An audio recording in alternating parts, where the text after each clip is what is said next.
Well, folks, week 8 was a banger. I don't know if we'll have a crazier week all season. Right off the bat, welcome into the pod. This is your host, Laner. We got Reagan with us tonight. Reagan, welcome in. Thanks for having me as always, man. Third episode in a row, my man.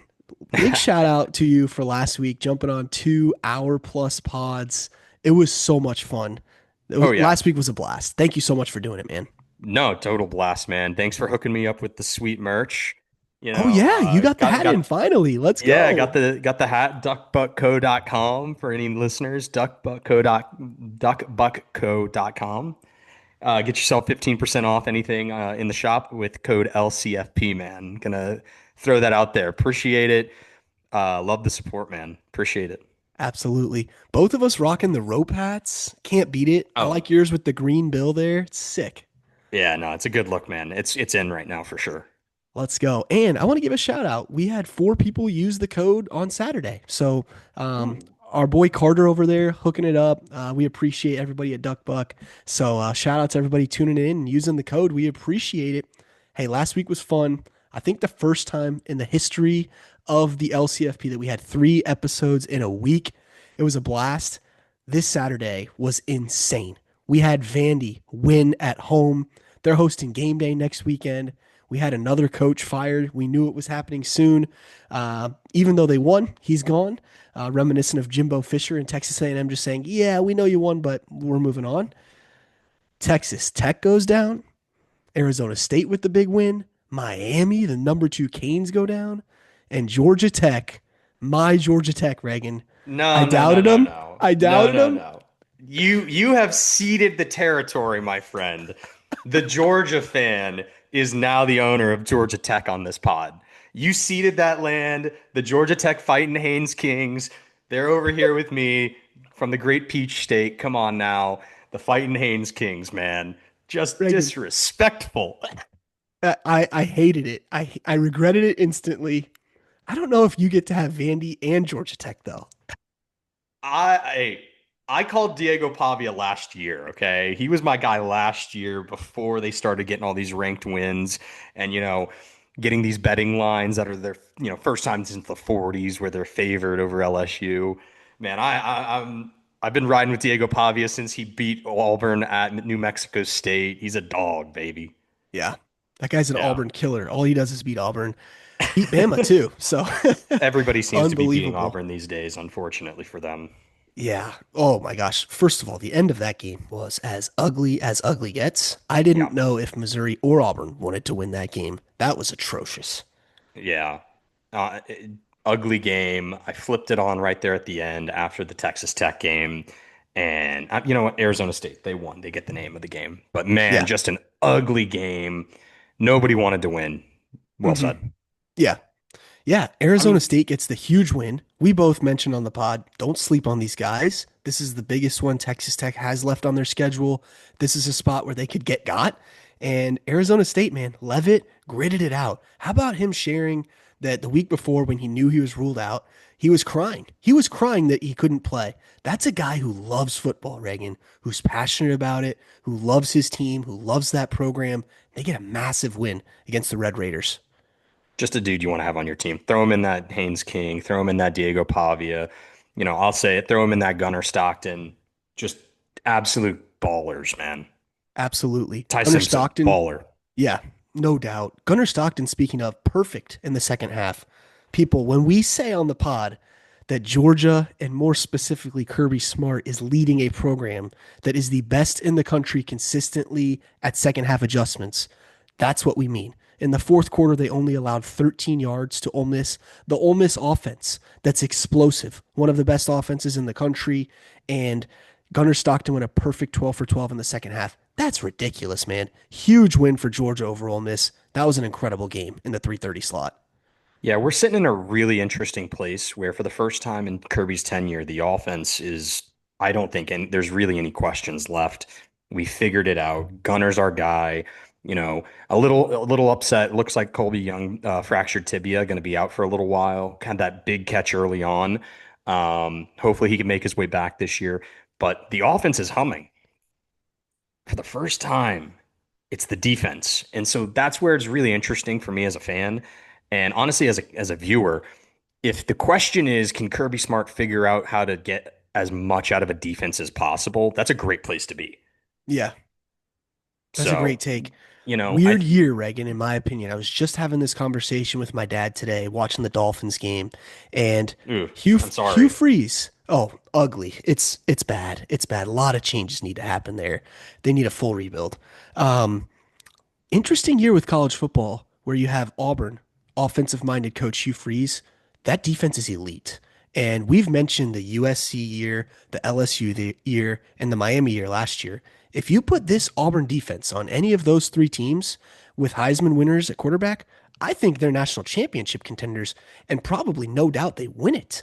But the offensive minded coach hasn't been able to figure out the offense in 3 years at Auburn. It's a weird year where we're seeing a lot of that kind of stuff, Reagan, where an offensive minded coach and the offense is struggling, a defensive oriented coach and the defense is struggling. Yeah. Strange year across the sport in that regard. Yeah, for sure.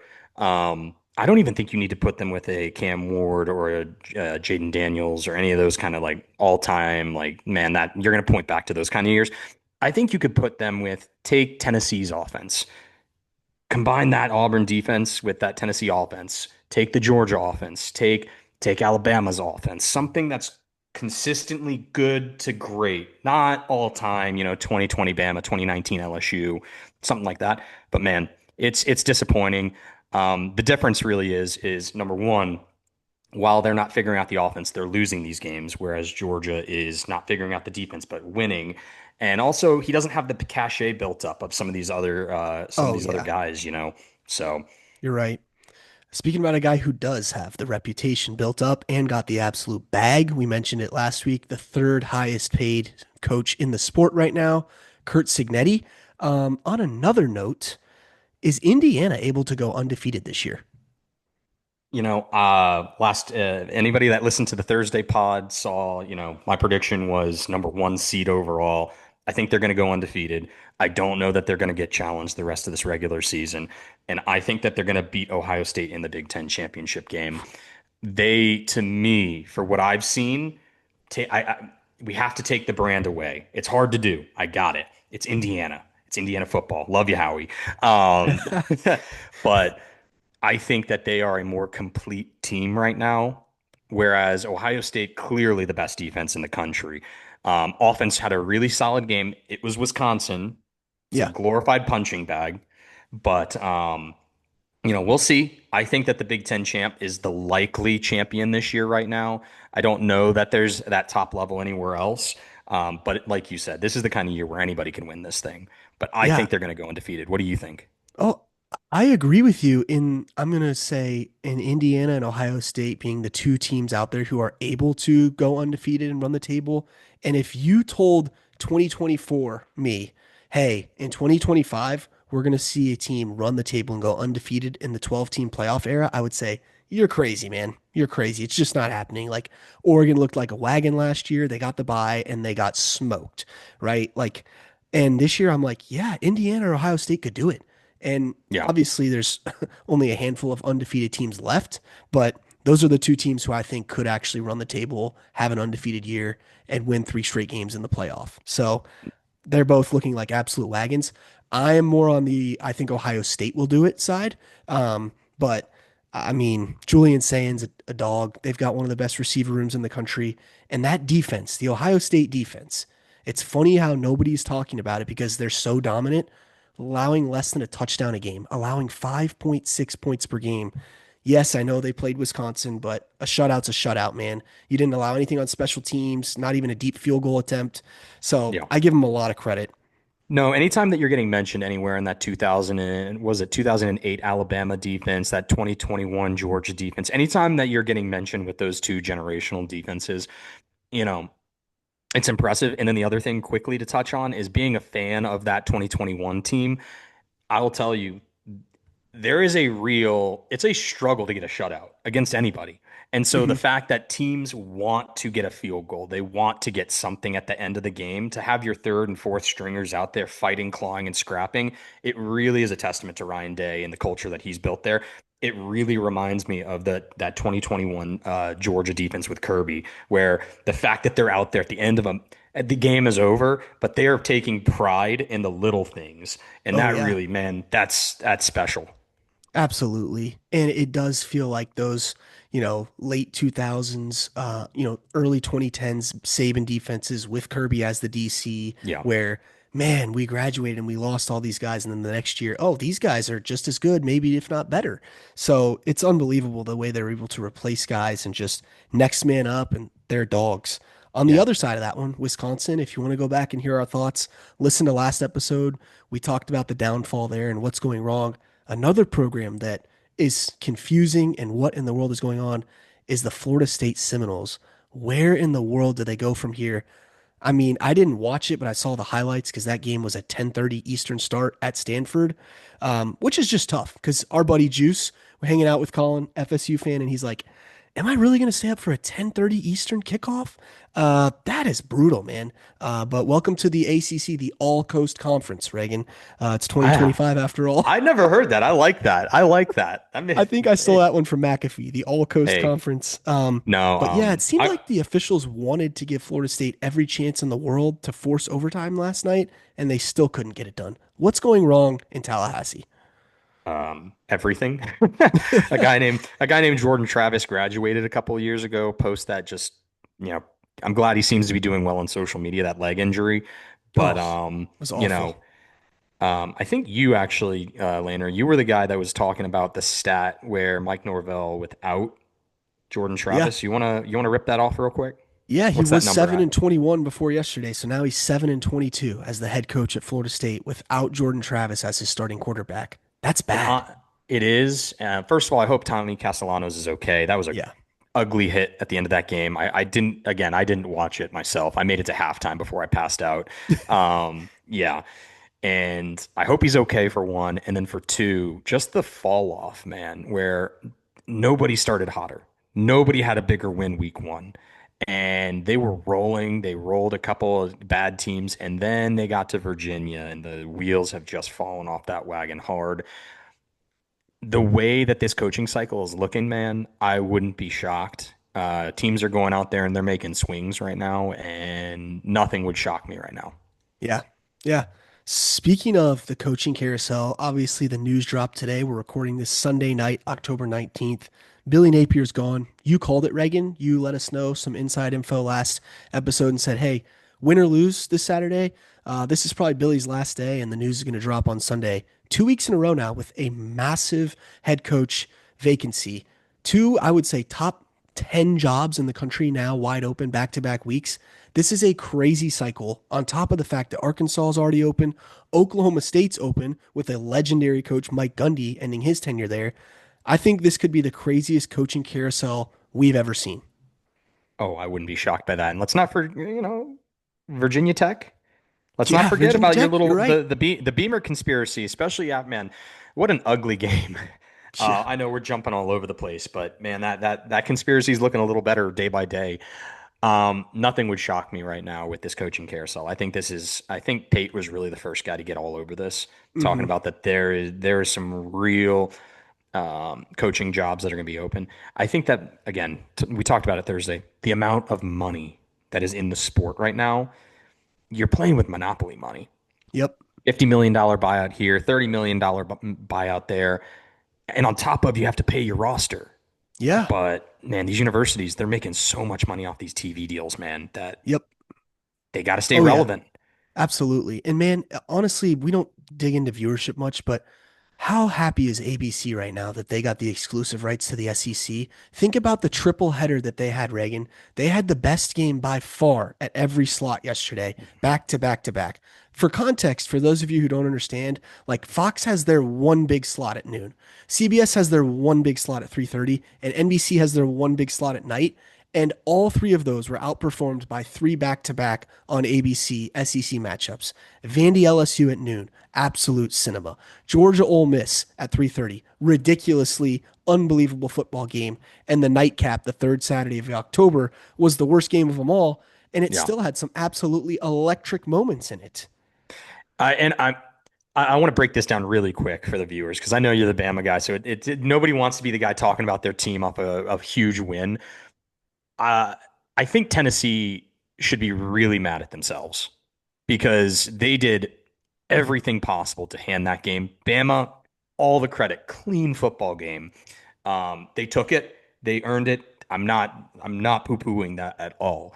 But man, last play to end half Oh really just yeah. seemed like that was the game. It seemed like, and then some real coaching mistakes by Heupel at the end of that game, not taking the field goal to make it a potential two-score Yes. game. Seemed Um, obvious.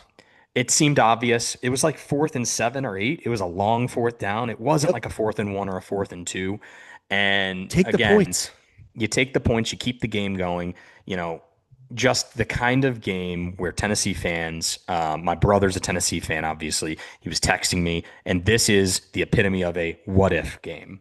What Yeah. if what if he took the sack instead of trying to force that ball and no pick six? You got a game at halftime. You're not But, kidding. all the credit to Bama. There was a statement win, another statement win, fourth in a row. Hmm. And I think that every Saturday we're climbing a little closer to that rematch, man. Yeah, absolutely. And man, all the credit in the world to that rivalry. The last 5 years, Reagan, it's been the home team has won that game. That's Yeah. that's the sign of a great rivalry, man. Another great rivalry happened last night, USC and Notre Dame. I've shared my thoughts before on when this was kind of more in the news about will this rivalry continue? And a lot of Notre Dame fans calling out USC. I love it for the sake of the rivalry, but thinking practically and pragmatically, if you're Lincoln Riley and USC, you're saying, no, thank you. We do not want an October trip to the Midwest when we already got to go there a few times for conference play now. So I get both sides, but the traditionalist in me really wants to see that rivalry continue. A little bit of an ugly game, but man, that Notre Dame run game, we talked about it and we could talk about it till we're red in the face. It's ridiculous. Jeremiah Love over 200 yards on the day. Jadarian Price with a kick return touchdown and additional, 80 plus yards on the ground. That running back duo is insane. It is. And I just want to go back a minute about the rivalry and what we continue to lose, which is rivalries in this sport. We lost Oklahoma, Oklahoma State. We're losing these traditional rivalries. I'm going to just say I completely discount and throw away the pragmatic. I get it. I understand. And Yeah. I know you're not making that point. I totally understand the pragmatic side of you don't want to have to go take that. Man, I'll tell you, the 2022 Georgia Championship felt a little hollow because we didn't climb a certain mountain for us to get there. A little hollow. Love it. That 2021 where we climbed that mountain, man, play the big games, schedule them, make it happen. It's so disheartening that that's really what's taking away these games is, Oklahoma Yeah. State and Oklahoma. Oh, they're kind of running away. USC, Notre Dame, they're kind of running away. And I get it on the pragmatic level, but man, just man up. Come on, especially Absolutely. in the expanded playoff era, man. One loss, I get it. It's so much more satisfying as a fan when you climb that mountain. You don't I want to run agree. away. I So, agree completely. And that's why anytime we get an opportunity on this pod, we're going to give a massive shout out to a big time non conference matchup, especially the rivalries. But, I think the Big Ten begged the SEC and thought they could dangle that carrot above them of saying, we play 9 conference games, y'all don't. And the SEC said, yeah, we're going to play 9 conference games and an additional mandatory non conference Power Four matchup. And I love that because now South Carolina, hey, they're not even going to think about ending that rivalry with Clemson at the end of the year, right? So yep. there's a right way to go about things and there's a wrong Yeah. way to go about things. And in the words of Josh Pate, we need a college football commissioner. I would cast the first vote for him. But a single college football commissioner would solve a lot of these issues, right? And look out for the betterment of the sport rather than each conference governing their own way. Hey, let's jump into the coaching carousel real quick. You mentioned all the money being thrown into the sport, and I think that we are about to see another record breaking deal. When you look at the demand out there right now and you look at the supply out there right now, Reagan, somebody is going to have to be absolutely wooed to take some of these jobs. And you think about Kurt Signetti becoming the third highest paid coach, fully guaranteed contract. I believe it's $96 million fully guaranteed. whoever gets this Penn State job or this Florida job, I think they're looking at maybe a $15 million deal. Immediately after that, Wow. Georgia's going to say Kirby Smart needs to be the highest paid coach in the country. We're going to match that. And then Ohio State's going to go, Ryan Day needs to be the highest paid coach in the country. We're going to match that. And I think that the coaching, finances and pay is absolutely being reset right now. You mentioned that word. I just don't think we realize how significantly it's being reset. In 2021, Reagan, Brian Kelly left a $2.5 million annual salary at Notre Dame to get paid at LSU. And people called him crazy. And it's only 4 years later. And I think we could be looking at maybe not 15 million, but it's going to be more than whatever Ryan Day is getting paid right now, I believe. No, I totally agree. It's become clear and clear to me that I went into the wrong profession. Right now, the ultimate profession to be in is not coaching; it's being an agent, man. The ultimate winner in all of this is Lane Kiffin's agent. Jimmy Let's, Sexton. yeah, he's just going to be making bank in this offseason.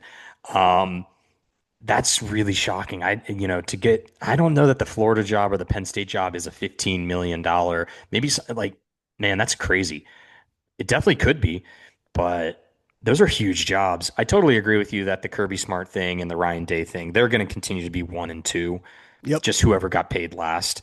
And they deserve it. Honestly, Yes. there's a couple Yes. blank check coaches. Those are the two blank check coaches right now, truly. 100%. That whatever Saban had that clause in his contract forever that he had to be legally the top paid coach. It's the same thing. Makes all the Yep. sense in the world. Man, Absolutely.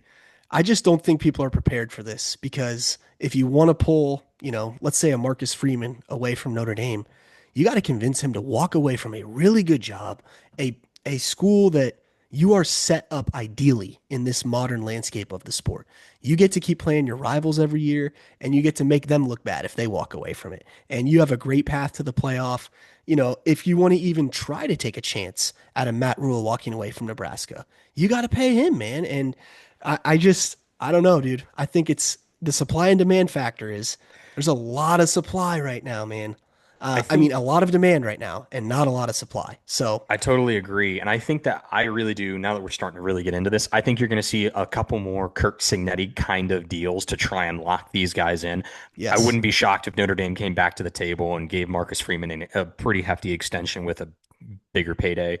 That Ole Miss right now is trying to claw together whatever they can in order to try and keep Lane in town.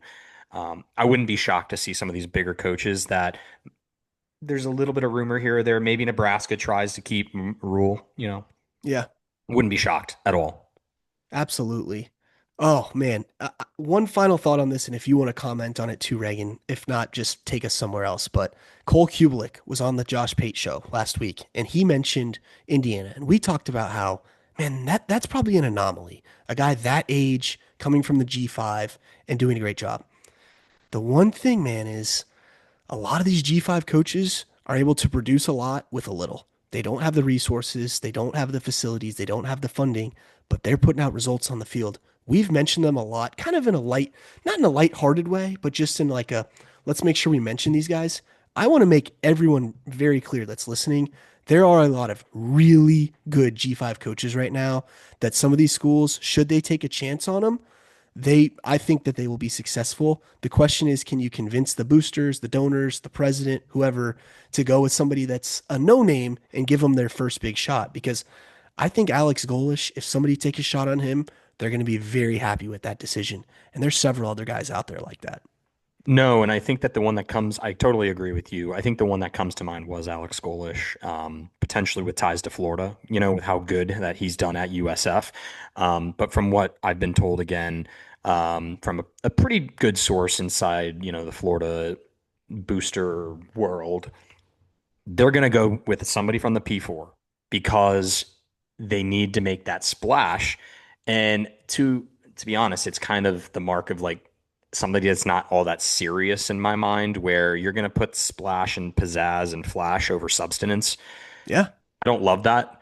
I think that you got to go take the best available. And it's almost a little bit of some of these teams and some of these universities, they've been so down for so long. Somebody like a Florida, something like an Auburn, where they want good. They don't want great. They've been so bad for so long that they would accept somebody. The ultimate joke would be if somebody like if James Franklin went down to UF. They'd love Oh that. yeah. They'd love 9, 10 wins a year, Yep. you know? So I don't know. I would take the best available. And, like you said, massive respect to a lot of these G5 guys out there. They're Oh killing yeah. it. And the funny thing about that, Reagan, is, you know, circumstances matter in regards to this because at this moment, Florida would love a James Franklin and the consistency that he would bring. 6 years from now, after he's had 6 years of winning 9, 10 games, then they'd be like, oh man. And that's exactly what happened at Penn State. That's the irony Yep. of it all. It is. It is. Oh, man. We're in for a Well, really crazy coaching carousel. You want to we touch on a couple of these absolutely games are. before we get out of here? Yeah. And any other thoughts on, week 8? Any other reactions that we missed? Yeah, the moment that Miami went down Friday night, it kind of just seemed like, okay, this is bubbling up to be a volcanic Saturday, man. I'm sitting there watching the game with my buddy, again, Georgia fan, Carson Beck, known him, watched him a lot. And we looked at this is, I promise you, Laner, we looked at each other before that play because there was coming off a timeout. We looked at each other and said, Carson Beck's going to throw a pick and end this game. It's inevitable. So Man. we looked at each other, and then the next play was the pick. Shout out to that guy, man. That was one of the best picks I've ever seen. I thought it hit Yeah. the ground because it was going down, and he made that fingertip grab. Good on him. Louisville, man. ACC is going to be a mess. We touched on it earlier Oh yeah. last week or later last week. Man, it's going to be a mess. Um, Reagan, not to, I'll just give you a shout out. I think our pod was phenomenal. You nailed the ACC stuff. I mean, I think we were all over it last week. Maybe one of our best episodes ever. That was you, phenomenal. You crushed it with that. Well, thank you. I appreciate it. Had Miami winning, but I still think this is a four-team race to the top right now. Louisville, Miami, two one-loss teams, and then there's still two undefeated ACC conference teams right now in Virginia. They got another win. They gutted it out against Yeah. WashU. WashU, 2 weeks in a row, putting the fear of the Lord in some people. You Yes, you're know, not kidding. and then my Georgia Tech Fighting Haynes Kings, still undefeated in conference play, no longer laners. I'm just kidding. I'm teasing. No, Um, I let him down, man. yeah. And then another one I wanted to touch on, man, Texas A&M. Yeah. Gutsy win against a really fired up Arkansas team that fought hard. Yes. And I want to make this very clear. This is Arkansas 2.0. This is the, fired coach theory happening. We didn't see it at Penn State, right? It's not always the case, but usually after a coach gets fired, you see a new spark inside that program. And let it be known, Bobby Petrino wants that job. So he Oh, is yeah. going to do everything he can to have those players prepared to win football games. So this is not the Arkansas that you saw lose to Memphis and to Notre Dame really bad. This is Arkansas 2.0 this season that's going to put up a fight. Yeah, totally agree. Last one that I had circled on my radar that I wanted to briefly mention, man, Vanderbilt. Oh, yeah. Man, so impressive. So impressive. They Reagan, that's another showed one we were up. on. We were on Yeah. that one. Yeah. And they're sitting there. They got that one loss. That's it. They are very much in not just playoff contention, but conference championship contention. If In Georgia what slips world, up, Reagan? if In what Texas world are A&M we slips talking up, about Vanderbilt being SEC championship contenders? This is insane. What simulation are we living in? the best one, man. 2007, they're playing the best hits from '07. This is incredible, man. It is. It is. Um, Man, we were talking about this last week on the pod. The SEC is heading for a five-car pileup at the top. It's heading for a pileup because right now, think about this. Everyone's giving Georgia props.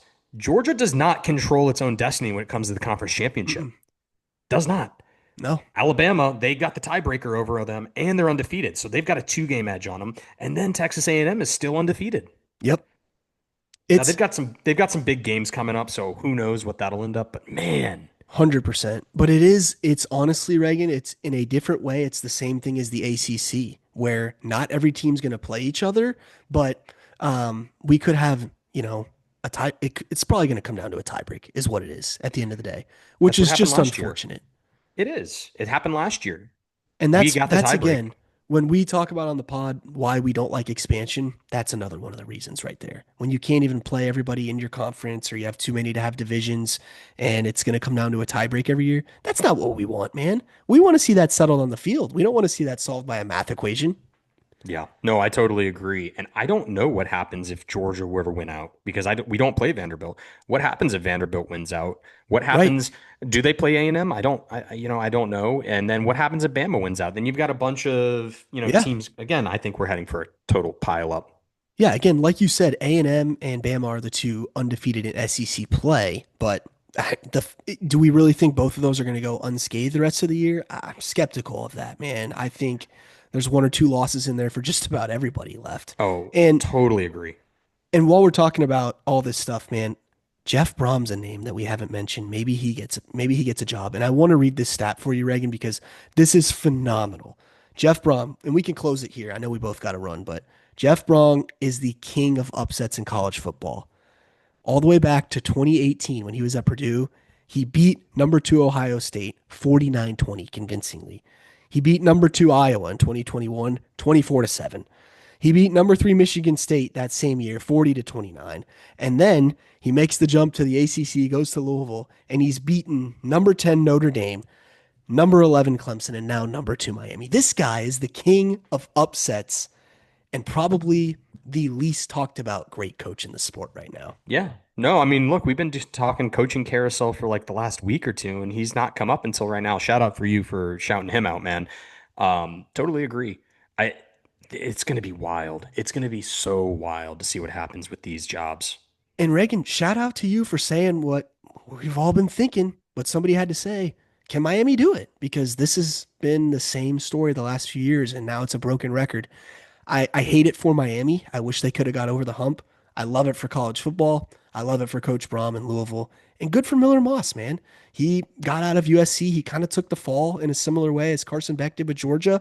And they're in the hunt, man. They're a top 25 team, and they're looking to make a run in the ACC. Heck of a Yeah. weekend, man. Heck of a I mean, Saturday. look, this is where Miami can get off the mat. Everything is still in front of them. They Absolutely. absolutely control their playoff destiny. What they drop to today? Number nine, number Oh, eight? yeah. They're still They right there, they man. absolutely control their destiny. Their schedule is still marshmallow fluff soft. They still can go win it. And maybe, honestly, maybe that's what they needed. It's kind of Yeah, not unlike what happened to Alabama to start this year. Maybe that's what 100%. they needed. They needed to get embarrassed on a big game in front of a big national audience to just kind of pick themselves up, dust themselves off. It's the mark of a great coach. Yeah, Kirby Smart dusted us off, and we're back at it. You got to dust yourself absolutely. off. Yeah, you're exactly Cristobal, right, do it. Reagan. I love that take. There's a whole lot of football left for everybody. Wild that we're already through 8 weeks. Reagan, once again, another excellent pod, man. Thanks so much for jumping on. Thank you, and thank you to Duck Buck Co. for this sweet hat, man. Yeah, baby, let's go. Both of them. We love the lids. Duck Yeah. Buck Co. just restocked their entire fall drop. Man, if you love Walker Hayes, he just put an awesome picture of his whole family on Instagram, rocking the new gear. It's incredible. If you're a fan of camo, man, go right there and get it. Duckbuckco.com. Use code LCFP. If you're Reagan, any like final thoughts? if you're like us with the follically challenged individuals, get yourself a hat, cover up that bald spot on back. It's great. Good stuff. Great call. Well, people, thanks for tuning in. Reagan, appreciate it. And this is Laner signing off.